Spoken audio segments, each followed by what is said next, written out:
So as a lot of you probably realized, it's election season in Vienna.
So I'll admit, I actually stole that idea from a photo I saw online, but it's a great example of how fast and easy it is to manipulate a stupid message that's being put out there and in our faces every day.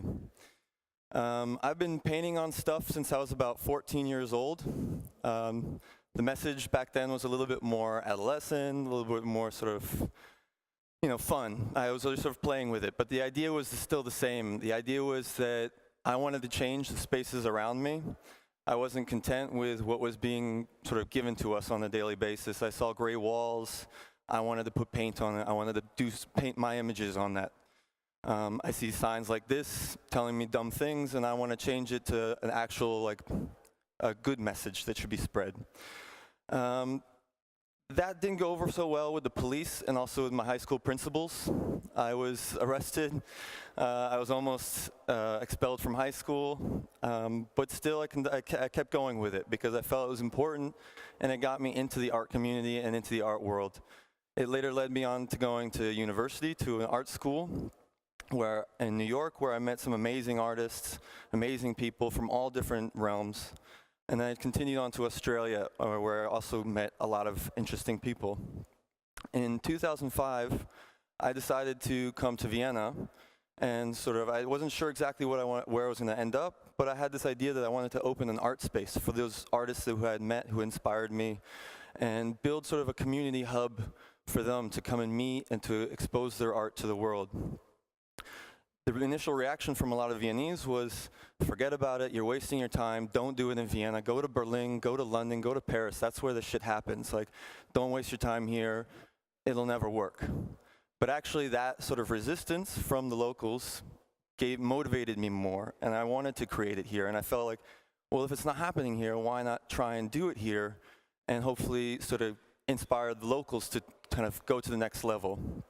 So in 2006, I opened INOPERAbLE Gallery, which was just sort of a project space. So I had my studio in the back, I had an apartment upstairs, and in the early days it was really this community feeling where the locals would come to the opening nights, the tourists and traveling graffiti and street artists would visit, they'd stop by, I'd give them advice, they could crash with me on my couch or on the floor.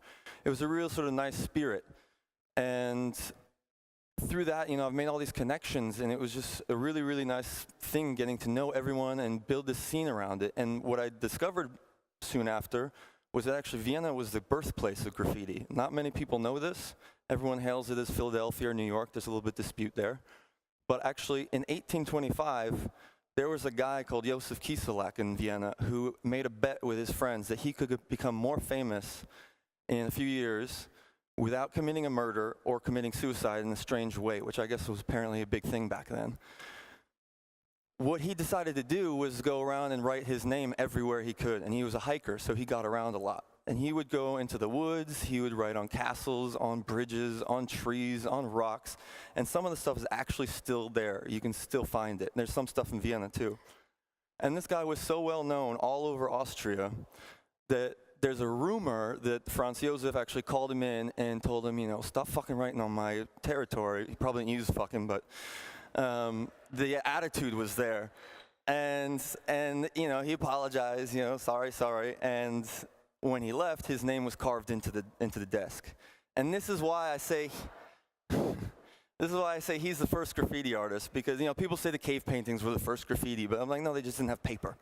But Kieselak had he was doing it illegally, he was writing his name, and he had the ballsy attitude to go in there and sort of carve his name into that desk and to write on whatever he wanted to. So it makes sense to do something here, actually.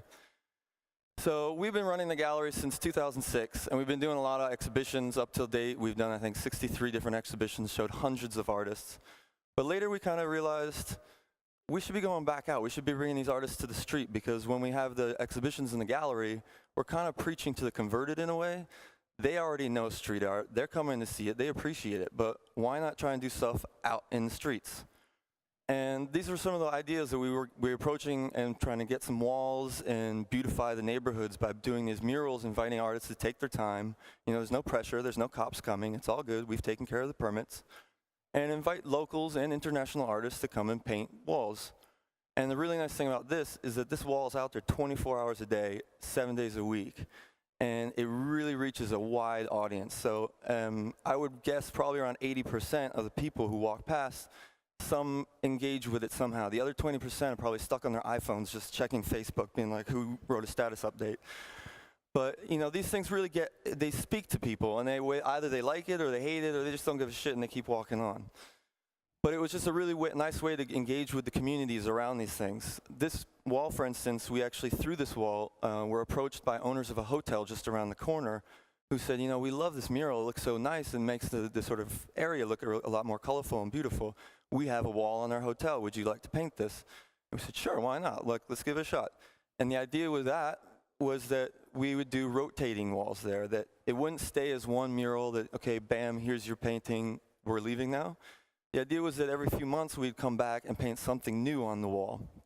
And it also works as kind of advertising for us in the gallery space, that people get exposed to these artists, they get to see their work, and then, usually put a little stencil on the floor that says, come see the exhibition at the gallery. So that people really get a sense of, okay, this is nice in the streets, I can go to the gallery, check out the stuff there. We have a similar project just down the street on Siebensterngasse, where we've also invited some international artists and really gotten really nice feedback. And an old woman came up to us one time when we were painting the wall, the blue wall here with Jazz, and she had this typical Austrian grumpy face, and I thought, oh, fuck, here she comes. She's going to complain and be like, what are you doing? But she came up and she said, I live in that apartment up there. And I was like, okay. And she said, I love what you're doing. I was like, I was like, nice. So you see sort of the attitude changing of people. They sort of have, the idea first is like, oh, we don't like graffiti, it's vandalism, it ruins the neighborhood. But then when you invite these artists to come back and sort of take their time and do nice things, it really sort of has a positive effect. Another project we worked on was Shutterland, which is where we went into the Nasch market, which is a very popular produce market here in Vienna, and started painting on some of the stands on the shutters, the roll downs. And at first, the market's very popular and very lively during the day, but at night it becomes sort of a ghost town because the shutters close, the restaurants are there, but they don't really stay open so late. And so by painting these shutters, it gives a life to this area, and that people actually enjoy going through, and it's kind of a nighttime gallery. And so we've been able to change the image of that neighborhood quite a substantial amount. And we've worked with locals and with international artists again. This is a really nice project where we were invited outside of Vienna to have an impact. There's the Bratislava Street Art Festival, and 2 years in a row now they've invited us to come and paint on trains. And this is actually, the trains are given by the local train company, and it's really nice to see the change in attitude and the mindset of these train operators. Because back in the day, you look at New York City where it was like, we need to eradicate graffiti. There's a zero tolerance policy on graffiti on trains. If there's a painted train, it's pulled from the system, it's not allowed to run. But in Bratislava, they had this really nice idea of why not let these artists come, paint. There were some sort of limitations. Don't paint the windows, don't paint the numbers, which is fine. But paint the sides of the trains and we'll let them run, and they'll be able to travel. And they would go north, south, east, and west from Bratislava, which is really nice. But we kind of felt that's not enough. We want to do more. So what we ended up doing was saying, why not paint the whole side of a house? We've been seeing this happening everywhere else in the world. Berlin's been doing it, New York's been doing it. Why can't we do that here? So this was one of our biggest projects that we've done so far. We invited the artist Roa to come to Vienna. He's been here every year since.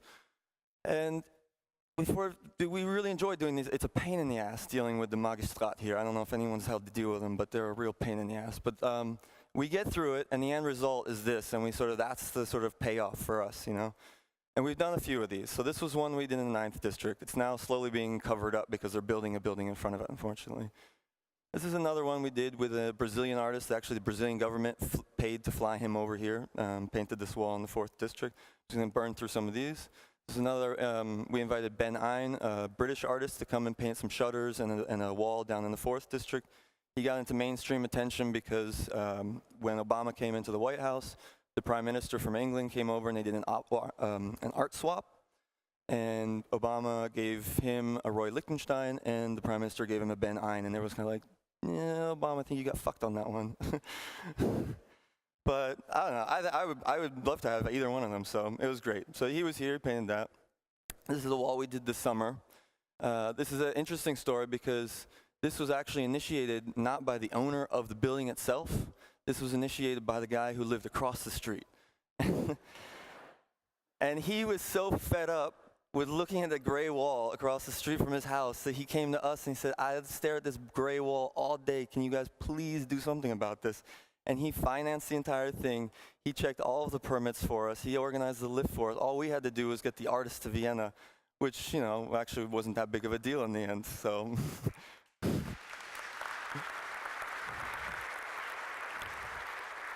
The applause is for you, Jürgen Schnabel. But what all these walls kind of have in common, and what we've been the purpose that we've been really doing this, is that we were trying to change the image of this city. When I opened the gallery 7.5 years ago, Vienna had this sort of, it wasn't considered a sort of a hot spot for the graffiti or the street art community. People would pass stuff over all the time. They'd say, oh, I'm going to Europe, I'm going to go hit London, I'm going to hit Paris, I'm going to hit Budapest, Prague. I mean, you know, everyone skips over Vienna. And they're like, I'll do it on the next trip.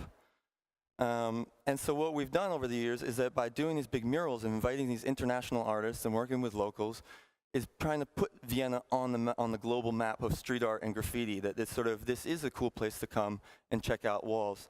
And it's worked so well that people have been coming in constantly into the gallery saying, you know, I want to see that big wall from Roa. Can you tell me where it is? And they always have these maps. And basically, what happened a few years ago is we developed the urban guide to Vienna, because it was developed out of frustration because we were so sick of drawing the same dots on that Mannerschnitten guide that you get at the airport, that we said, well, why don't we just make our own map and just hand that out so we can start be like, here, take that.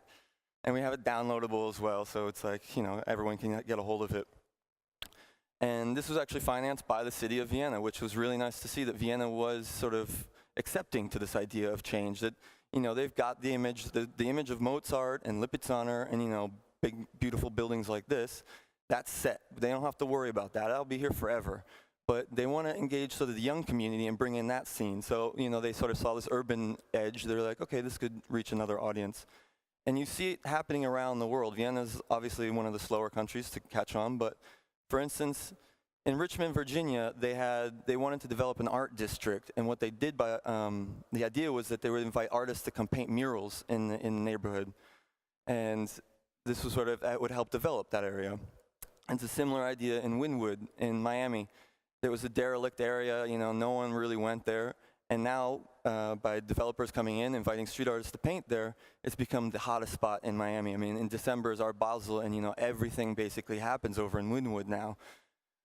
Then there's another example, really nice example in Africa, in Gambia. They did a festival where they invited some artists to come down and paint on sides of houses and do artist workshops with some of the locals.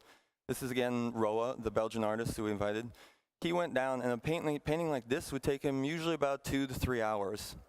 This took him 2 to 3 days, because while he was painting, the locals and the village elders were so happy and so appreciative of what he was doing that every 20 minutes they were coming up offering him a tea ceremony. So every 20 minutes he was like, okay, I gotta drink tea again. So, you know, probably also bathroom breaks after a while. I also added to the delay in painting. So, and you know, it's just these effects. And the other really nice story about this was that the people who actually lived in the house moved their dining room table in front of this piece because it became their biggest possession, that they were so proud that they had this elephant painted on their house. And it really they changed their lifestyle to suit to this wall painting. And so this is the kind of effect that these murals and this art can have on just a daily basis and sort of in a bigger scale as well. And there's a saying, if the pen is mightier than the sword, well, I guess you could also say that like a can of spray paint is mightier than a tank. And that you can really spread messages. You can really get out there, and when you want to see some change, you can get out there, and all you need is a marker. You can get a spray paint, a brush. It doesn't matter. You can spread your message easily like that. As we saw in Egypt during the protests, there was a lot of graffiti that came out of that. Another example was in Brazil. These are a group of artists called Pichação, and they're mainly teenage boys from the favelas who just feel abandoned by society, and they think nobody takes us serious. We're just sort of these forgotten youth that sort of live out in the slums. And what they do is they climb up these buildings and they just write their name and sort of, take us serious. We exist. Don't just ignore us. And, that's kind of the power that you can get just from something as simple as this little guy right here, or, a big roller, or anything you want to do. And so actually, I'm going to jump off the stage here. Break this thing. I'm going to give you this marker, and I want you to promise that you're going to use it, and you're going to go out. Like I said, it's election season, so there's a lot of posters that go out there. And you spread your message. And even if you don't want to write something political, you can write a love note. Write a love letter to somebody. But, just be advised, there's other guys and there's other people out there with markers and spray paint, and they'll write back if they don't like what you wrote. But he's not the only one who's getting that challenge. You're all getting a little homework. And I'm going to ask that all of you, if there's anything out there that you don't like, that you want to see change, I want to give you guys all the task that you paint the change that you want to see. If there's anything you don't like, take it into your own hands. Go get a brush, go get a can of spray paint or a marker, and it's all up to you. So thank you for listening.